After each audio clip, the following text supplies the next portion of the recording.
प्रधानमंत्री नरेंद्र मोदी रूस के कजान शहर पहुंच चुके हैं। ये ताज़ा तस्वीरें हम आपको दिखा रहे हैं रूस के कजान से, जहां प्रधानमंत्री नरेंद्र मोदी ब्रिक्स सबसे पहले तो पीएम मोदी की मीटिंग है अलग से प्रेसिडेंट पुतिन के साथ। ब्रिक्स समिट हो रही है कजान रशिया के अंदर। प्राइम मिनिस्टर मोदी जो भारत के हैं वो वहां पहुंच रहे हैं।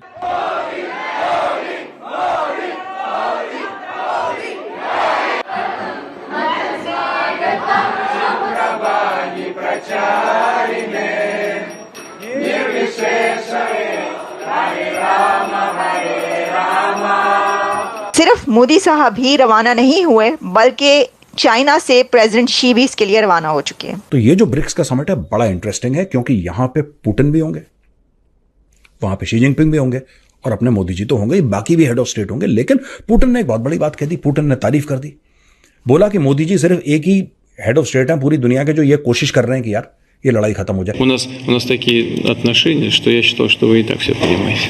हमारे इतने रिश्ते हैं कि मुझे ऐसा लगा कि आपको कोई अनुवाद नहीं चाहिए।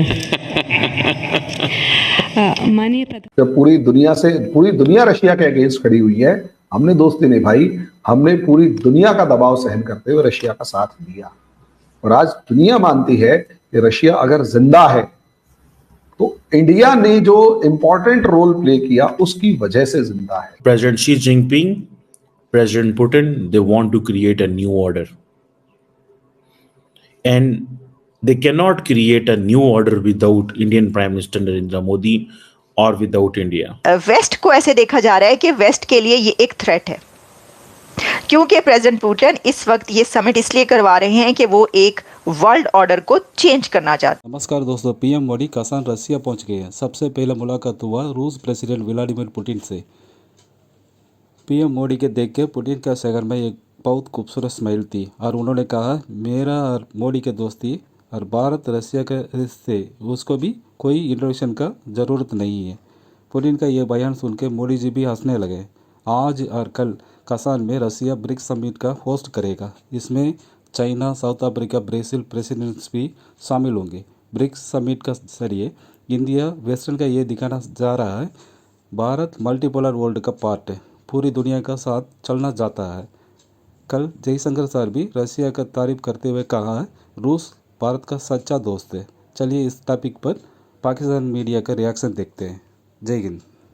दुनिया में एक बड़ी समिट ब्रिक्स, और ब्रिक्स को होस्ट कर रहे हैं रशिया के प्रेसिडेंट पुतिन।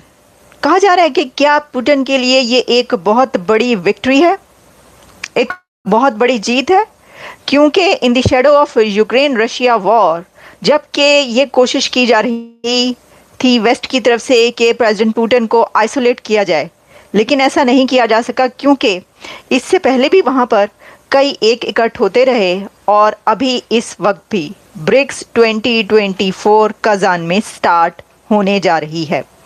इस ब्रिक्स समिट के लिए इंडिया के प्राइम मिनिस्टर नरेंद्र मोदी साहब रवाना हो चुके हैं और मोदी साहब ने रवाना होने से पहले ये कहा है कि जो ब्रिक्स समिट है वो इंडिया के लिए बहुत इमेंस इम्पोर्टेंस रखती है। अच्छा, सिर्फ मोदी साहब ही रवाना नहीं हुए बल्कि चाइना से प्रेसिडेंट शी भी इसके लिए रवाना हो चुके हैं और एक ही टाइम में हम देख रहे हैं कि इंडिया के प्राइम मिनिस्टर और चाइना के प्रेसिडेंट जो हैं वो इसके लिए जा रहे हैं, पहुंचने वाले हैं वहाँ पर रशिया में कजान।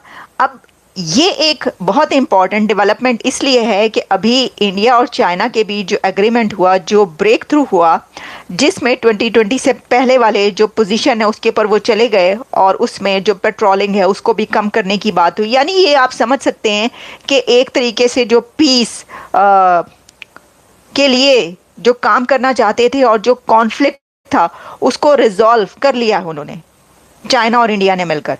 ये एक बहुत बड़ा ब्रेक थ्रू है। देखिए, हमारे लिए तो इस समिट की इंपॉर्टेंस को आप इस तरीके से देख सकते हैं कि रशिया हमारा बहुत अच्छा दोस्त है और हम एक साल में दूसरी बार रशिया जा रहे हैं।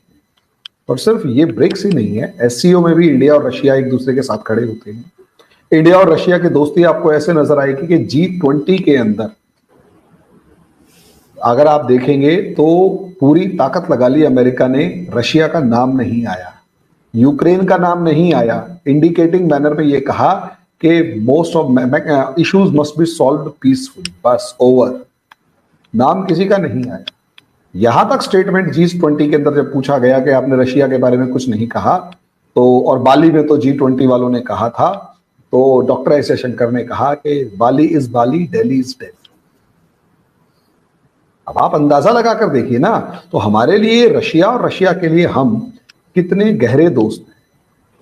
इतने एक्सट्रीम सिचुएशन में सोचकर देखिए कि इंडिया के लिए ये समिट अपनी दोस्ती निभाने का कितना इंपॉर्टेंट रहा होगा कि रशिया से इंडिया। एक टाइम ऐसा था जब बांग्लादेश के अंदर आपकी और हमारी लड़ाई हो रही थी, तो अमेरिका आपके साथ आकर खड़ा हो गया था, उसने अपना पूरी की पूरी फ्लीट भेज दी, ब्रिटिश फ्लीट आ रही है। उस टाइम पर रशिया पूरी दुनिया से इंडिया के लिए लड़ चुका था। उसका बदला यूक्रेन वॉर में दिया हमने, जब पूरी दुनिया रशिया के अगेंस्ट खड़ी हुई है, हमने दोस्ती निभाई, हमने पूरी दुनिया का दबाव सहन करते हुए रशिया का साथ दिया। और आज दुनिया मानती है कि रशिया अगर जिंदा है तो इंडिया ने जो इंपॉर्टेंट रोल प्ले किया उसकी वजह से जिंदा है। सोचकर देखिए, रशिया का ऑयल इंडिया परचेज करता, उसे इंडिया में नहीं खर्च करता, कंज्यूम करते हम लोग, वो सारे का सारा ऑयल यूरोप को भेज देते। यानी यूरोप ने जो रशिया से ऑयल ना खरीद के रशिया के ऊपर ऑयल एम्बार्गो लगाया था, प्रॉब्लम क्रिएट करी थी, इंडिया ने वो बचाया। तो ये दोस्ती निभाई थी। तो हमारे लिए रशिया का विजिट इस मामले में इंपॉर्टेंट है। वेस्ट को ऐसे देखा जा रहा है कि वेस्ट के लिए ये एक थ्रेट है, क्योंकि प्रेसिडेंट पुतिन इस वक्त ये समिट इसलिए करवा रहे हैं कि वो एक वर्ल्ड ऑर्डर को चेंज करना चाहते हैं और वो अपना वर्ल्ड ऑर्डर लाना चाहते हैं। वो एक ऐसा ग्रुप तश्कील दे रहे हैं जिसमें चाइना भी हो और इंडिया भी हो, जो एक्सट्रीम राइवल्स हैं एक दूसरे के, वो दोनों एक ही ग्रुप में जब एक साथ शामिल होंगे तो वो एक बहुत बड़ा ग्रुप बन जाएगा, और वो बन गया है। अच्छा, अब एक ऐसे वक्त में कि जिस पर यूक्रेन और रशिया वॉर के दौरान पूरे वेस्ट ने आइसोलेट किया पुतिन को, और यही है कोशिश और ख्वाहिश भी कि ये जो है जो आप कर रहे हैं सही नहीं है। और फिर जब चाइना भी, क्योंकि काफ़ी ऐसी डेवलपमेंट्स हुई जिसमें रशिया के साथ खड़ा हो गया, तो वेस्ट को तो और गुस्सा आ गया कि ये क्या है, चाइना भी वहाँ पर शामिल हो गया, इसके मतलब है कि ये तो एक बहुत बड़ा थ्रेट बन चुका है। तो जॉन कर्बी जो कि स्पोक्स पर्सन है, कम्युनिकेशन एडवाइज़र, और जो इसके लिए डेली बेसिस पे प्रेस ब्रीफिंग्स में एक वो भी हैं स्पोक्स पर्सन, तो उनसे ये पूछी गई बात कि ये हो रहा है तो आप देख रहे हैं ये क्या हो रहा है, क्या आपके लिए थ्रेट है? तो उन्होंने ये कहा कि ये हमारे लिए थ्रेट नहीं है,